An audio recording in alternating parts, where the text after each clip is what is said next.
اعوذ باللہ من الشیطان الرجیم۔ پناہ مانگتا ہوں میں اللہ کی شیطان مردود سے۔ بسم اللہ الرحمن الرحیم۔ شروع اللہ کا نام لے کر جو بڑا مہربان نہایت رحم والا ہے۔ بسم اللہ الرحمن الرحیم۔ السلام علیکم ورحمۃ اللہ تعالی وبرکاتہ۔ معزز ناظرین اور سامعین کرام،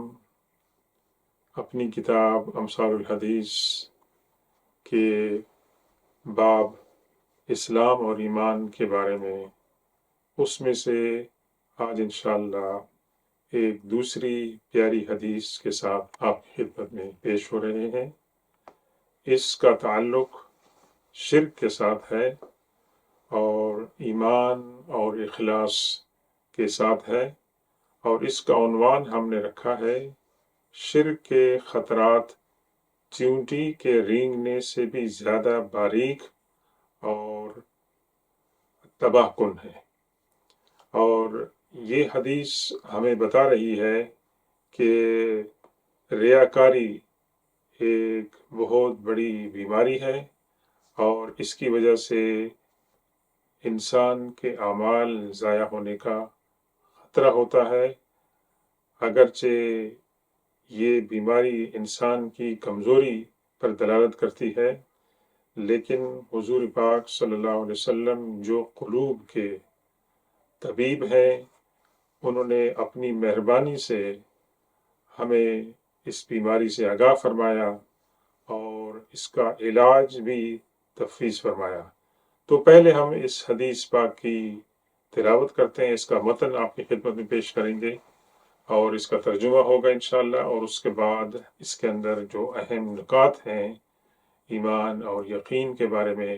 انشاءاللہ اس کی تھوڑی سی ہم وضاحت کریں۔ آئیے ہم اس حدیث کی تلاوت کرتے ہیں۔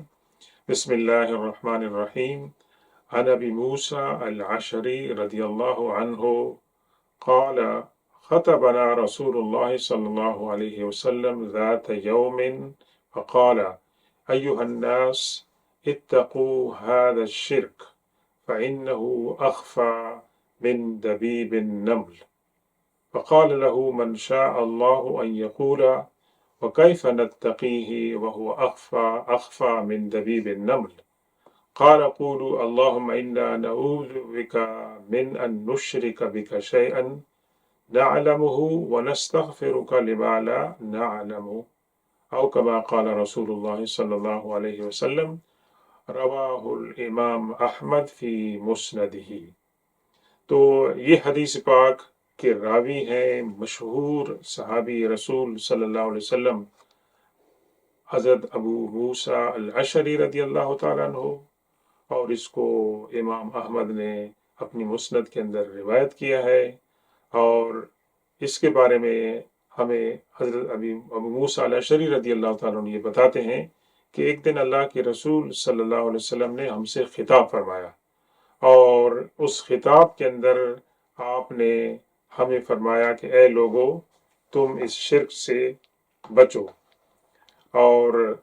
کیونکہ یہ شرک جو ہے نظر آنے کے اندر اتنا باریک ہے کہ چیونٹی جب رینگتی ہے تو اس سے بھی زیادہ باریک ہے۔ تو آپ یہ دیکھیں کہ اللہ کے رسول صلی اللہ علیہ وسلم یہاں پر دو چیزوں کے درمیان مماثلت بیان فرما رہے ہیں، اور اللہ کے رسول صلی اللہ علیہ وسلم نے یہ جو مماثلت بیان فرمائی ہے، یہ بہت سیدھے اور سادے الفاظ کے اندر ہے، اور اس کو سمجھنا آسان ہے۔ آپ نے کیا فرمایا کہ اے انسانوں، تم لوگ بچو، ڈرو۔ کس بات سے ڈرو؟ اس بات سے ڈرو، اس شرک سے بچو کہ وہ جو ہے چیونٹی کے رینگنے سے بھی زیادہ خطرناک ہے، اور خفیہ ہے، اور چھپا ہوا ہے، اور نظر نہیں آتا۔ تو پھر کسی نے پوچھا اللہ کے رسول صلی اللہ علیہ وسلم نے، اگر شرک اتنا خطرناک ہے اور اس کو سمجھنا، کیونکہ وہ بہت باریک ہے چیونٹی کے رینگنے سے بھی، اس سے بچنے کا طریقہ کیا ہے؟ تو اللہ کے رسول صلی اللہ علیہ وسلم نے فرمایا کہ آپ نے یہ کلام پڑھنا ہے، اور وہ کیا ہے؟ قولوا اللہم انا نعوذ بک من ان نشرک بک شیئا، اے اللہ ہم آپ سے پناہ مانگتے ہیں اس بات کی کہ ہم آپ کے ساتھ کسی چیز کو شریک ٹھہرائیں، نعلمہ، ہم اسے جانتے ہوں، وَنَسْتَغْفِرُكَ لِمَا لَا نَعْلَمُ، اور ہم آپ سے معافی مانگتے ہیں اس چیز کی کہ جس کو ہم نہیں جانتے ہیں۔ تو اللہ کے رسول صلی اللہ علیہ وسلم کے فرمان کے مطابق یہ جملہ اور یہ دعا کرنے سے اللہ تبارک و تعالیٰ آپ کو شرک کے اثرات سے اور شرک کے گناہ سے بچائے گا۔ انشاءاللہ ہم اس سیشن کے اختتام سے پہلے کچھ مزید باتیں بھی عرض کریں گے کہ جن کی وجہ سے ہمیں اس سے بچنا ممکن ہے۔ تو پہلی بات آپ یہ دیکھ لیں کہ یہاں شرک سے مراد وہ شرک نہیں ہے کہ جس میں انسان اللہ تبارک و تعالیٰ کے ساتھ کسی چیز کو شریک ٹھہراتا ہے، وہ شرک تو آپ اس کو کہیں گے اس کو شرک جلی ہے اور شرک کبیر ہے، اور وہ تو ناقابل معافی ہے۔ اللہ کے رسول صلی اللہ علیہ وسلم نے ایک حدیث پاک میں اپنے صحابہ کرام سے یہ بیان فرمایا کہ مجھے تمہارے اندر دوبارہ شرک کے لوٹنے کا ڈر نہیں ہے۔ یعنی اللہ کے رسول صلی اللہ علیہ وسلم نے توحید کو اتنی مضبوط بنیادوں پر قائم فرما دیا تھا کہ آپ نے اعتماد کے ساتھ، وثوق کے ساتھ یہ فرمایا کہ مجھے تمہارے اندر شرک کے واپس آنے کی کوئی مطلب ہے کہ ایسی بات نہیں ہے کہ وہ آئے گا، اس کا ڈر ہے۔ ہاں، آپ نے فرمایا کہ مجھے اس بات کا ڈر ہے کہ تم دنیا کے اوپر ایک دوسرے کے ساتھ لڑائی کرو گے، قتال کرو گے، اور اپنے آپ کے ساتھ تم پھر لڑائی کرو گے، مجھے اس بات کا ڈر ہے۔ تو یہاں سے جو مراد ہے شرک سے، وہ شرک خفی ہے، اور شرک اصغر بھی اس کو کہتے ہیں، اور اس کی تشریح ہمیں دیگر احادیث کے اندر بھی ملتی ہے۔ مثال کے طور پر اللہ کے رسول صلی اللہ علیہ وسلم نے ایک دوسری حدیث میں کیا فرمایا؟ ان اخفف ما اخاف علیکم الشرک الاصغر، قالوا وما الشرک الاصغر قال الریا۔ اللہ کے رسول صلی اللہ علیہ وسلم نے کیا فرمایا کہ مجھے سب سے زیادہ تمہارے بارے میں جس چیز کا ڈر ہے وہ ہے شرک اصغر، چھوٹا شرک۔ تو صحابہ کرام نے پوچھا یا رسول اللہ شرک اصغر کیا ہوتا ہے؟ تو آپ نے فرمایا ریا، یعنی دکھاوا۔ تو آپ یہ دیکھ لیں کہ یہ منافقت کے قریب ایک بیماری ہے، یہ ان بیماریوں میں سے ہے جس کو ہم کہتے ہیں دل کی بیماریاں، جس کے اندر حسد بھی ہے اور اس کے اندر چغلی بھی ہے، غیبت بھی ہے۔ انہی بیماریوں میں سے ایک بیماری کیا ہے کہ انسان کے اندر یہ بیماری ہو کہ وہ لوگوں کو دکھانے کے لیے کام کرے، اور یہ انسان کی کمزوری بھی ہے۔ اور چاہے انسان بہت ہی خوبصورت ہو، بہادر ہو، اور اس کے اندر اس کے پاس بہت زیادہ مال و دولت ہو اور بھی کمالات ہوں، لیکن اگر اس کے اندر یہ بات بھی ہے کہ وہ لوگوں کو دکھاوے کے لیے کام کرتا ہے، تو اس کا مطلب یہ ہے کہ اس کی بہادری، اس کی بڑائی، اس کی عظمت کے باوجود اس کے اندر ایک بہت بڑی کمزوری ہے، اور یہ کمزوری اس کے اعمال کو ضائع کر دے گی۔ تو اللہ کے رسول صلی اللہ علیہ وسلم نے اس کی پھر مزید کیا وضاحت فرمائی کہ اللہ تعالیٰ فرمائے گا ان لوگوں سے قیامت والے دن جو لوگوں کو دکھانے کے لیے کام کرتے تھے کہ اذا جزی الناس باعمالہم، جب لوگوں کو اعمال ان کے بتا دیے جائیں گے، اعمال نام ان کو دے دیے جائیں گے، تو اللہ تعالیٰ ان لوگوں کو فرمائے گا اذهبوا الى الذین کنتم تراؤون فی الدنیا، اب تم ان لوگوں کے پاس جاؤ جن کے دکھانے کے لیے تم یہ کام کرتے تھے، کہ تم دیکھو کہ کیا وہ ان کے پاس تمہارے لیے اس کا کوئی اجر ہے، کوئی اس کا ثواب ہے، کوئی ریوارڈ ہے۔ تو کیا مطلب ہے اس کا کہ ان کے اعمال جو ہیں وہ ضائع ہو جائیں گے، unless کہ کوئی انسان اس کو اس بات کا احساس ہو جائے کہ میں نے دکھاوے کے لیے کام کیے ہیں، اور پھر وہاں پر وہ کیا کریں، پھر وہ توبہ کریں، استغفار کریں، تو اللہ تبارک و تعالیٰ ان کے گناہوں کو معاف کر سکتا ہے۔ تو اس کے اندر جو علماء کرام نے بتایا ہے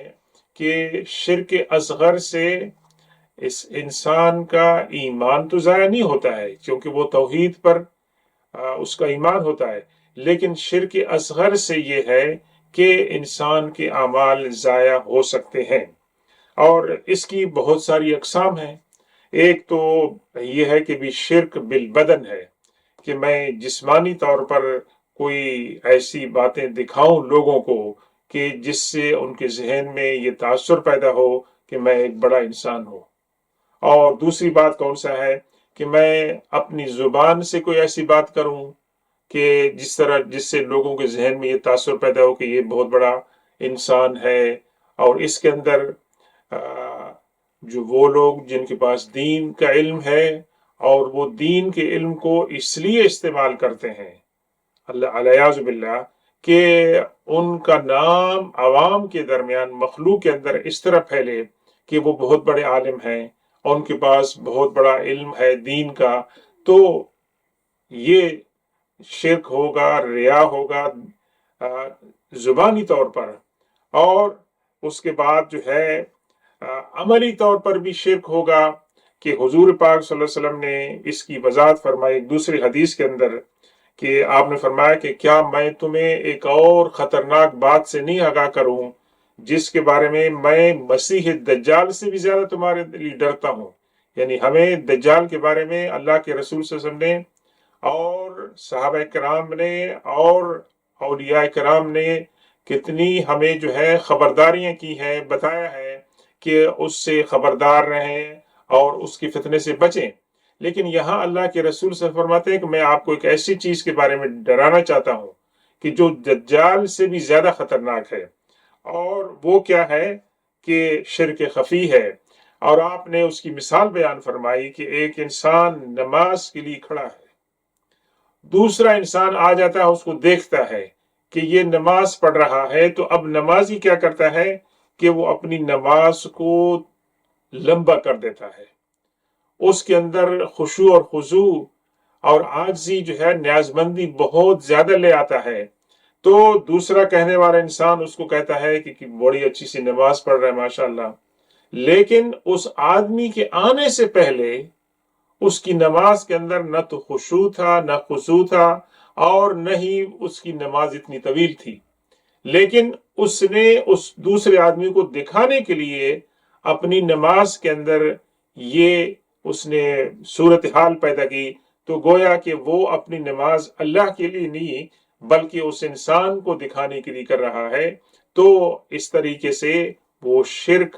کا مرتکب ہو رہا ہے، اور شرک جو ہے وہ اللہ تبارک و تعالیٰ نے بیان فرمایا ہے کہ وہ شرک ناقابل قبول ہے۔ اسی طریقے سے اللہ کے رسول صلی اللہ علیہ وسلم نے دیگر احادیث کے اندر بھی ہمیں اس بات سے خبردار کیا ہے کہ ہم شرک سے باز رہیں، شرک اصغر اور ریاکاری سے باز رہیں، کیونکہ اس سے انسان کے اعمال جو ہیں وہ ضائع ہوتے ہیں۔ کچھ صورتیں اس کی ایسی ہیں جن کے اندر انسان شرک اصغر کا مرتکب نہیں ہو سکتا ہے۔ اس کی ایک صورت ہمیں حدیث پاک میں ملتی ہے کہ اللہ کے رسول صلی اللہ علیہ وسلم سے روایت ہے، حضرت ابو ذر غفاری رضی اللہ تعالیٰ عنہ روایت کرتے ہیں کہ آپ سے یہ سوال کیا گیا کہ یا رسول اللہ، ایک شخص ایک کام چھپ کے کرتا ہے، اس نے نوافل چھپ کے پڑھے ہیں، صدقہ خیرات چھپ کے سے کیا ہے، روزہ رکھتا ہے، کسی کو نہیں بتاتا ہے، کیونکہ وہ اپنی نماز کو جو ہے وہ ظاہر نہیں کرنا چاہتا ہے، اور وہ چاہتا ہے کہ میرا جو اخلاص ہے اللہ کے لیے وہ قائم رہے میرے اور اللہ کے درمیان، لیکن کسی طریقے سے اس کی چھپائی ہوئی نیکی لوگوں پر ظاہر ہو جاتی ہے۔ جب لوگوں پر ظاہر ہو جاتی ہے تو کیا ہے کہ لوگ کیا کرتے ہیں کہ اس کی تعریف کرنے لگتے ہیں، تو وہ اس کی تعریف سے خوش ہو جاتا ہے، تو کہ یا رسول اللہ، کیا اس کا خوش ہونا یہ کیسا ہے، یہ معیوب ہے یا محمود ہے؟ تو اللہ کے رسول سے فرمایا کہ یہ جو اس کا خوش ہونا ہے، یہ اس بات پہ خوش ہونا ہے کہ اللہ تبارک و تعالیٰ نے میرے عمل کو پسند فرمایا اور میرے عمل کو اپنی مخلوق کے اوپر ظاہر کیا ہے، تو اس بات کے اوپر وہ خوش ہوتا ہے، تو یہ گویا کہ اللہ کے رسول سے فرمایا کہ یہ اس کے لیے ایک دنیا کے اندر خوشخبری دی گئی ہے جو کہ آخرت میں دی جائیں گی، لیکن اللہ تعالیٰ نے اس کو دنیا کے اندر بتا دیا ہے کہ تمہارا عمل اللہ کی بارگاہ میں مقبول ہے، کیونکہ اللہ تبارک و تعالیٰ نے اسے مخلوق کے اندر مقبول بنا دیا ہے۔ تو چونکہ اس کی اپنی نیت جو تھی وہ لوگوں سے چھپانے کی تھی اپنے نیک کام کو، لیکن اللہ تعالیٰ نے اس کو ظاہر کر دیا مخلوق کے اوپر۔ اگر اس کے اوپر انسان خوش ہوتا ہے تو یہ بات معیوب نہیں ہے، بلکہ یہ قابل تحسین ہے۔ تو اس بیماری سے بچنا چاہیے۔ اس بیماری سے بچنے کے لیے ایک تو میں نے آپ کو یہ دعا سکھائی، اللہ کے رسول صلی اللہ علیہ وسلم فرمایا اللہم انی اعوذ بک من ان اشرک بک وانا اعلم واستغفرک مما لا اعلم۔ یہ وظیفہ اللہ کے رسول صلی اللہ علیہ وسلم نے حضرت ابوبکر صدیق رضی اللہ تعالیٰ عنہ کو سکھایا، جنہوں نے اللہ کے رسول صلی اللہ علیہ وسلم سے حیرت میں سوال کیا کہ یا رسول اللہ، ہم تو توحید کے قائل ہو چکے ہیں، اس کے بعد بھی کیا شرک ہمارے اندر آ سکتا ہے؟ تو آپ نے فرمایا تھا کہ شرک اثر آ سکتا ہے، اور اس سے بچنے کا طریقہ یہ ہے۔ دوسری بات یہ ہے کہ شرک سے بچنے کے لیے کیا کرنا چاہیے؟ توبہ کرنی چاہیے، کہ توبہ بھی اگر تنہائی کے اندر کی جائے تو وہ بہتر ہے، کیونکہ تنہائی کے اندر اگر ایک انسان